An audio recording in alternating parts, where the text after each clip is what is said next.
Hi everybody, this week we're going to be looking at this story and we're going to be doing some work to do with this story. Now the title of this book is Jack and the Beanstalk. You might already know this one, but it's a really good story, so I'm sure you won't mind listening to it again. Now the author of this story is Mara Alprin and Mark Chambers is the illustrator. Can anybody remember what the author does? The author writes the story and the illustrator draws the pictures. Right, let's see what happens in Jack and the Beanstalk.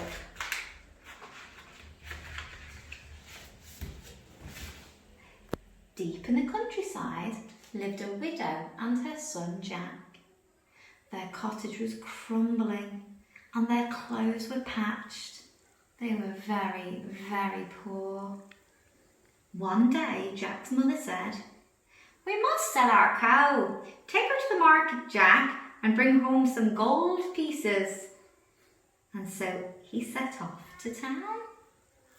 There goes Jack with his cow.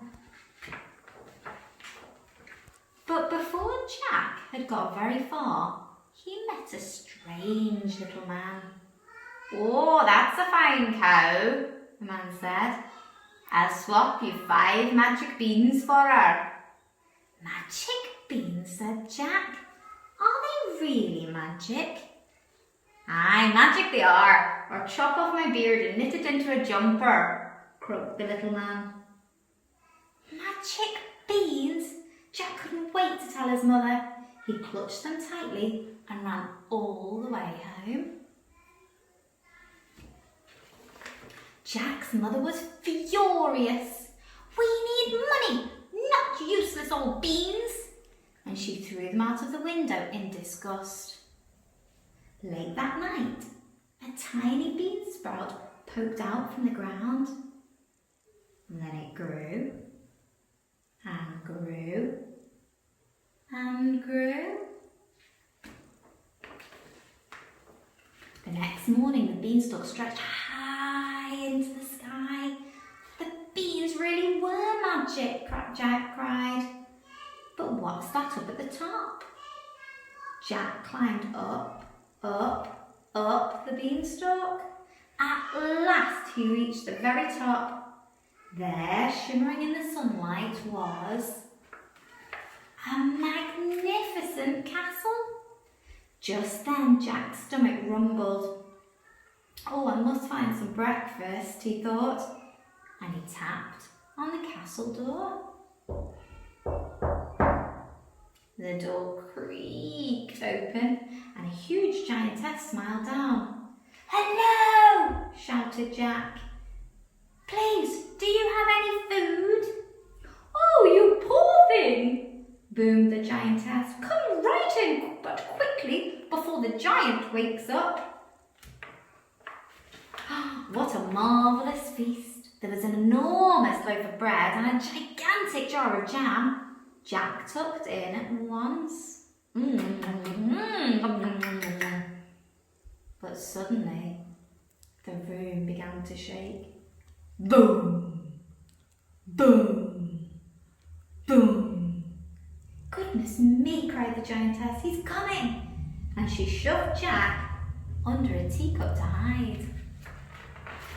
Into the room stomped a big, scary, hungry giant. "Fee, fi, fo, fum, I smell the blood of an Englishman. Be he alive or be he dead, I'll grind his bones to make my bread." "Oh, don't be silly," said the giantess. "There's nobody here. Now go and wash before breakfast." Jack trembled and shook. "I must leave right away," he thought. He was halfway down the hall when he heard a squawk. It was a hen with bright golden feathers. "Help!" she clucked. "Set me free! I'll lay you golden eggs every morning." Jack scooped up the hen, but then he heard giant footsteps thundering after them. "Fee, fi, fo, fum," roared the giant. "I smell the blood of an Englishman, and there he is." Jack raced out of the door. He jumped and slid down the beanstalk, down, down, down, all the way back to his cottage. "Mum, quick, bring the axe," he shouted. Jack's mother swung the axe. It shuddered and it shook, and then the giant came tumbling down. "Fee, fi, fo, crash!" And that was the end of the giant. Jack told his mum, "Look what I found, a golden hen. Oh, Jack, I'm so glad you're safe." "You were right about those magic beans." So Jack, his mother, and the golden hen all lived happily ever after, and with lots of golden eggs. They were never, ever poor again. Did you enjoy that story? I know I did. That was a lovely story, and we're going to be thinking lots and lots all about the different parts of this story, the different characters in the story, and all about the big beanstalk that Jack climbed. Thank you for joining me for story time, and I'll see you soon. Bye!